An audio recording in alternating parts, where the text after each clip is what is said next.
Sa ibang balita, halos 13 pesos ang ikinaltas sa presyo ng kada litro ng diesel ngayong Martes base sa anunsyo ng Energy Department.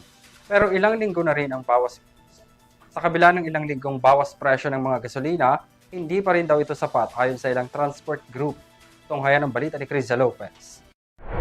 Bahagyang kaluwagan sa bulsa ng mga motorista matapos magpatupad ng big-time rollback ngayong araw ng Martes ang mga kumpanya ng langis. Ayon kay Department of Energy Secretary Sharon Garin, may tapyas na 12 pesos and 94 centavos kada litro ang presyo ng diesel. Tinatayang umaabot sa 75 pesos and 93 centavos hanggang 101 pesos and 96 centavos ang presyo sa mga oil retail store, habang bumaba sa 15 pesos and 71 centavos kada litro ang bawas sa kerosene. Nagpatupad ng bahagyang pagtaas sa presyo ng gasolina sa 53 centavos.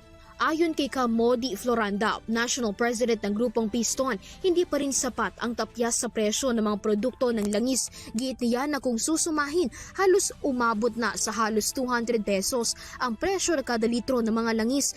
Maituturing pa rin anya na malaki ang presyo sa kabila ng mga rollback na naig pa rin ang kanilang panawagan na ibalik sa dati ang mga presyo ng diesel, gasolina at kerosene. So, possible na magpatupad ng rollback around 10 pesos. Ano pong comment niyo sa rollback?